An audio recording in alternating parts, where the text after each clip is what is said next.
사람마다 자기가 좋아하는 단어들이 있는 것 같아요. 제가 나온 영상들 보시면 아시겠지만 제 생각에는 뭐 이런 얘기를 많이 하는 것 같아요. 근데 제 얘기를 강요하기 싫다는 의도가 있는 거죠. 그리고 잘못하면 너무 단정적으로 보이고 제 얘기를 상대방한테 강요하는 거로 들릴까 봐 그거를 스스로 좀 삼가하는 경향이 있는 거예요. 제 캐릭터 자체가 말을 좀 단정적으로 하는 경향이 어린 시절부터 좀 있었다고 제가 생각을 하니까 그런 거겠죠. 한국인들이 많이 하는 잘못된 대화 습관은 무엇인가요? 뭐 꼭 한국인만 그런 건 아니니까 우리가 주로 많이 대화를 나누는 게 한국인들이니까 일본어나 중국어나 영어로는 원활한 대화가 잘 안 돼서 그러는 것도 있을 텐데 가장 많이 하는 잘못된 대화 습관? 남 칭찬을 되게 못하는 것 같아요. 그리고 남을 이렇게 은근히 내려까는 말을 되게 많이 하는 것 같고 제일 흔한 거, 가장 대표적인 걸 하나를 꼽으라면 단정적인 말을 굉장히 잘해요. 어쩌면 우리 사회가 전 세계 어디에도 없는 경쟁사회라고 이야기를 하잖아요. 그러다 보니까 공부를 잘하는 사람이건 못하는 사람이건 일을 잘하는 사람이건 못하는 사람이건 뭔가를 열심히 하고 빨리빨리 답을 내는 거에 익숙해져 있어요. 그리고 답을 빨리 내는 게 좋은 사람이다라고 하는 경향이 있어서 그런진 몰라도 대화를 할 때도 자꾸 단정적으로 상대방이 무슨 대화를 하면 그거에 대해서 자꾸 답을 내려고 그래요. 그 사람에 대한 판단도 빨리 내리려고 그러고. 무슨 뜻이냐? 왜 우리가 사람들하고 대화하다 보면 이게 남성과 여성의 대화 패턴도 좀 다르다고 하잖아요. 남편들이 하는 가장 큰 실수가 여러분들 많이 아실 거예요. 추석날 시댁에 갔다가 온 부인이 여보 이러고 이랬는데 시엄마랑 시누이가 일만 시키고 계속 우리 친정 얘기하고 그래서 좀 마음이 좀 불편했어 라고 얘기를 하면 원래 그 부인이 그런 얘기를 한 이유는 제일 큰 거는 뭘까요? 제가 이해하기에는 나 그냥 그것 때문에 스트레스는 받았지만 그냥 힘들지만 잘 갔다 왔어 여보 라는 얘기고 그럼 남편한테 그래 여보 당신이 좀 참았어 잘했어 고마워 이 얘기를 듣고 싶어서 한 얘기일 텐데 남자들은 대부분 저도 그랬는데 그랬어? 우리 다음부터는 가지 마. 어디가 아니면 그 반대죠. 어디 시댁 식구들한테 화를 내? 당신이 틀렸어. 이렇게 답을 내려 그러잖아요. 빨리 결정을 내려 그러고 이걸 저지먼트, 단정적 스타일이라고 얘기를 하는데 이게 인간관계의 대화에서 이런 식의 단정적 대화를 하는 경우가 되게 많아요. 그래서 친구 중에서도 원래는 좋은 대화는 남들이 대화를 할 때 그 사람의 말을 먼저 들어주고 그 사람이 그 말을 하는 이유는 뭘까라는 생각을 하고 그 사람과 공감을 하는 게 가장 기본이라 그러는데 단정적인 대화를 하다 보니까 상대방이 그 말을 하는 이유는 잘 모르겠고 그 사람이 한 말, 그 말 자체만 나한테 와서 나 중심으로 얘기를 하는 거죠. 원래 부부싸움 할 때는 나 중심의 대화법이 좋다고 하는데 원래는 사람들끼리 대화할 때는 나 중심의 대화는 별로 안 좋아요. 나 중심으로 판단하고 내 입장에서 생각하고 내 감정에 따라서 대화를 하는 게 아주 안 좋은 건데 어쩌면 제가 느끼는 한국인의 가장 대표적인 대화가 나 중심의 대화죠. 그런 분들 중에는 마음정비소 정신과 클리닉에 오셔서 이야기를 할 때도 내가 화가 나고 내가 슬프대는데 왜 이 정신과 의사가 나를 이해해 주지 못하냐고요 하는 분들도 있거든요. 그런 분들한테 정신과 의사들은 마음정비사들은 바로 얘기 안 해요. 한참 들어주고 몇 번 어떤 때는 사람에 따라서 몇 달 후에야 대화를 제대로 하는 분도 있고 제 경우에는 1년도 넘도록 정말 그분의 스트레스와 트라우마의 근원 얘기를 한 1년이나 지난 다음에 한 적도 있어요. 그 전까지는 그분이 힘든 얘기를 그냥 본인 입장에서 할 수 있게 그냥 놔둔 거죠. 근데 그건 클리닉에서 하는 얘기고 왜냐하면 클리닉에서야 접수비 내고 얘기하러 간 거잖아요. 치료받으러 간 거니까 그렇게 하지만 그냥 내 친구 내 가족이랑 이야기할 때는 그 사람한테 돈 내고 대화 시작하는 거 아니라면 너무 나 중심으로 판단하고 내 감정에 기반한 대화를 하지 않는 게 가장 좋습니다. 우리는 대화할 때 어떤 사람들을 좋아하냐 하면요. 내 얘기를 잘 들어주는 사람을 좋아해요. 내 얘기를 들었을 때 눈빛을 보면 저 사람이 내 얘기를 듣고 있는 것 같아 하는 눈빛을 우린 느끼잖아요. 그 사람을 좋아해요. 그리고 알게 모르게 고개를 끄덕이진 않지만 내 말에 조금은 그래도 공감을 해주는 것 같아. 다 떠나서 내 말을 내가 지금 스트레스 받은 그 인간 얘기를 이해해 주는 것 같아. 그 말이 무슨 뜻인지 알아들었어.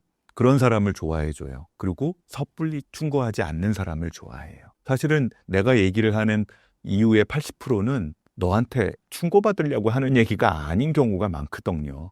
그냥 얘기하는 거지. 근데 아까 말한 단정적 대화법에서는 결정을 빨리 내리니까 시간 없으니까 내 맘대로 결정 내리고 내 맘대로 단정적으로 충고하고 그 대화 빨리 끝내려 그래요. 그래서 직장에서 부하 직원한테 하지 말아야 될 말 중에 하나가 그거 나도 해봤어. 그거 힘들지? 일로 와봐. 내가 한 수 가르쳐 줄게. 너 스트레스 받았어? 야, 그건 말이야. 이거 군대 갔다 온 사람들은 다 아시겠지만 군대 가면 나보다 일주일 먼저 군대 간 사람이 선배 행세하면서 단정적으로 얘기하잖아요. 단정적으로 얘기하는 건 항상 주의하시는 게 좋을 것 같아요. 그런 이유는 상대방을 편하게 하기 위해서 이거 아니에요. 당신 주변에 당신을 좋아하는 사람들을 많이 만들기 위해서 그런 겁니다.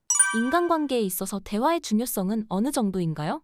우리는 사람들을 만나면 그 사람에 대해서 다 안다고 생각하지만 사실은 한 직장에서 1년, 3년, 심지어는 10년을 같이 있어도 그 사람에 대해서 잘 몰라요.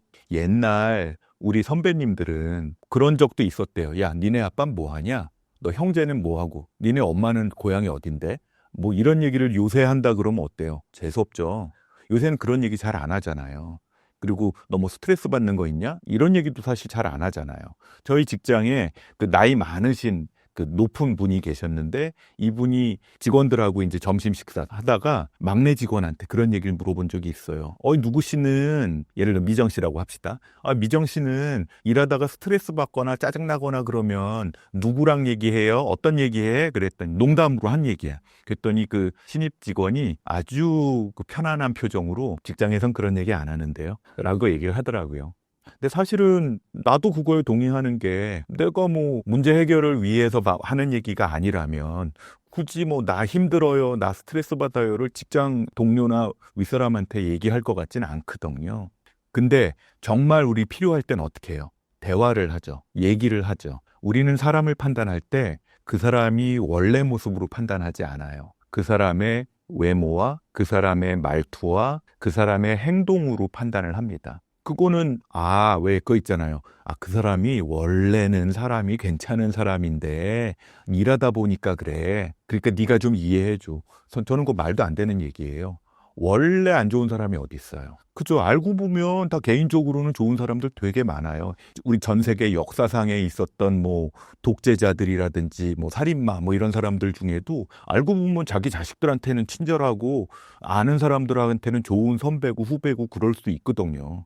원래 좋은 건 다 알아. 그건 네 문제고 사람들하고의 관계에서는 내 말을 잘 전달하고 말을 부드럽게 하고 내 호감을 전달하고 그런 것이 그 사람이 나를 판단하는 거고 나와 그 사람이 일을 할 때 일이 잘 되게 하는 기본이기 때문에 대화가 중요한 거예요. 대화는요. 내 감정을 전달하는 게 아니에요. 인간이라는 게 인류 진화사를 보면 언어가 어떻게 발달을 했냐라는 얘기에 대한 학자들의 얘기가 많은데 제 귀에 쏙 들어온 얘기는 뭐였냐 하면 유인원하고 분류가 돼서 이제 진화를 하면서 호모사피엔스가 극적으로 이렇게 발전할 수 있었던 이유 중에 하나가 같은 무리와 의사소통을 할 수 있었다는 거거든요. 의사소통을 하면서 큰 짐승도 사냥하고 협동 작업을 할 수가 있었는데 우리가 대화하는 가장 큰 이유는 이 사회생활, 이 노동, 이 회사 일을 잘 하기 위함이에요. 가정에서도 가족과 대화를 잘해야 되는 이유도 가정생활이라는 것도 사실은 일종의 공동생활이잖아요. 그 공동생활을 편안하고 안전하게 그리고 이왕이면 효율적으로 하기 위해서 대화를 하는 거죠. 근데 가끔 착각을 하는 분들이 있어요.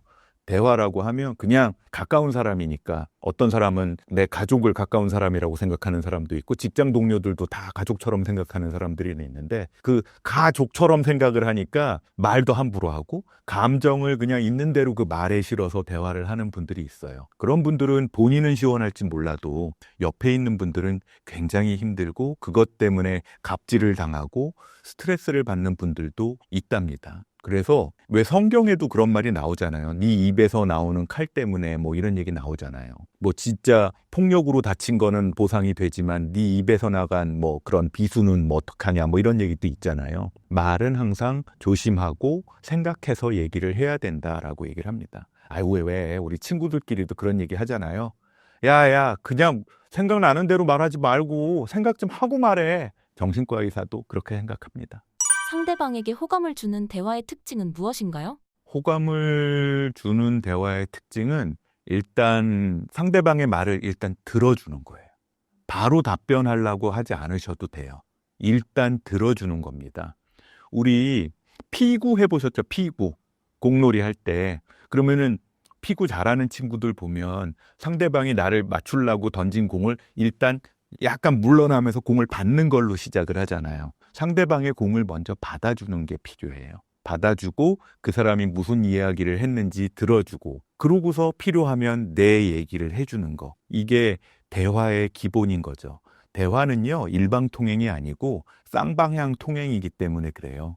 주고받아야 대화가 왔다 갔다 하고 그때 주고받는 건 언어가 아니에요.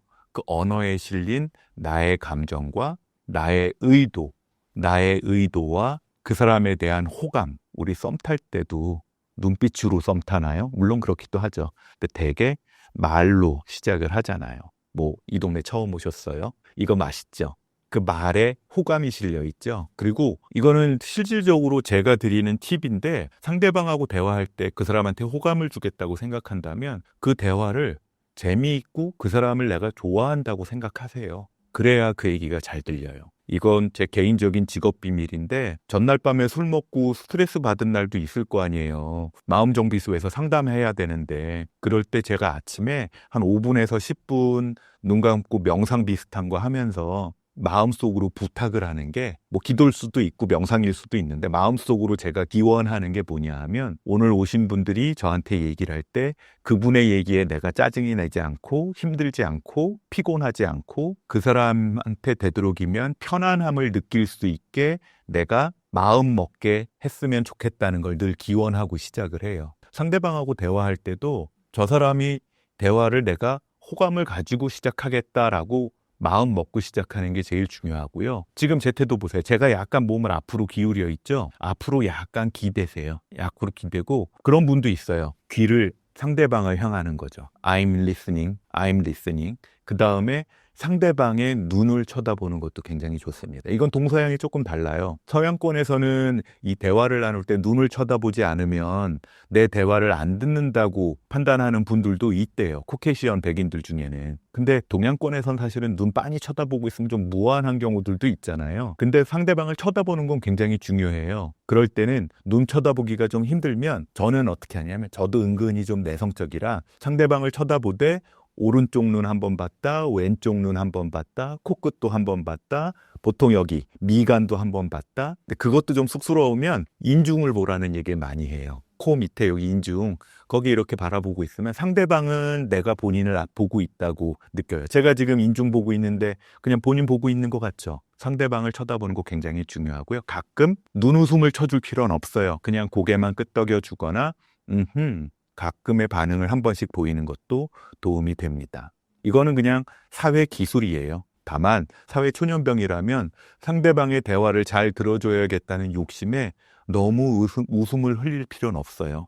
왜냐하면 나하고 대화하는 사람 중에는 우리 뭐 나르시스트니 뭐 이런 얘기들을 많이 들으셔서 알겠지만 내가 너무 웃어주고 너무 동의해주면 나 또 이용해 먹으려는 사람들도 가끔 있으니까 그냥 진지한 표정 정도면 충분합니다. 상대방에게 호감을 주는 대화 방법과 스킬은 무엇이 있나요? 사람마다 자기가 좋아하는 단어들이 있는 것 같아요. 저는 아마 제가 나온 영상들 보시면 아시겠지만 제 생각에는 뭐 이런 얘기를 많이 하는 것 같아요. 제 얘기를 강요하기 싫다는 의도가 있는 거죠. 그리고 잘못하면 너무 단정적으로 보이고 제 얘기를 상대방한테 강요하는 거처럼 들릴까봐 그거를 조금 제 스스로 좀 삼가하는 경향이 있는 거예요. 뭐냐면 또 제 캐릭터 자체가 약간 좀 말을 좀 단정적으로 하는 경향이 어린 시절부터 좀 있었다고 제가 생각을 하니까 그런 거겠죠. 제 선배님 중에는 그런 분도 있어요.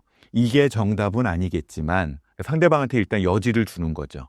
여지를 주고 이게 정답은 아니겠지만 본인이 생각하는 그 문제의 솔루션이나 이런 제안을 얘기하는 분들도 있어요. 왜 우리 직장 선배나 친구들이랑 얘기할 때 야, 이거는 이렇게 해야 되는 거야. 또는 시엄마랑 얘기할 때 야, 이거는 이렇게 해야 되는데 이거 왜 이렇게 했어? 그러면 우리가 처음 마음으로 느끼는 건 어떻게 하나요? 아, 그렇지. 내가 잘못했어.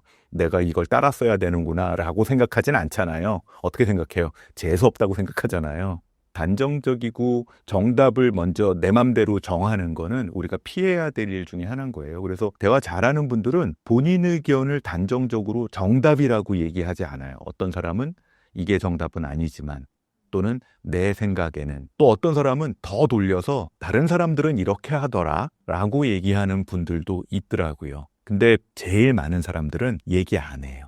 그냥 상대방 얘기만 듣고, 특히 친구 관계나 이런 데서 본인 힘든 얘기를 많이 하는 분들을 가만히 보면 그분들 자체가 말이 원래 좀 많아. 말이 좀 많아서 내가 굳이 해답을 얘기를 안 해줘도 본인 얘기를 하고 그냥 나는 들어주기만 하면 본인이 본인 답까지 만들어내는 사람들이 더 많더라고요. 실제로 제가 돈도 받고 상담도 하지만 제가 해답 얘기해 주는 경우 그렇게 많지 않아요. 본인이 와서 그냥 가만히 왜 가끔 그런 코미디 영화에서 본 적이 있을 거예요. 의사는 아무 말도 안 했는데 왜 찰리 초콜릿에도 그런 얘기 나오잖아요. 그 뭐냐, 그 난쟁이 캐릭터한테 그 주인공이 혼자 누워가지고 막 상담하다가 혼자서 막 얘기하다가 맞아, 해답은 그거야. 땡큐 닥터 그러잖아요.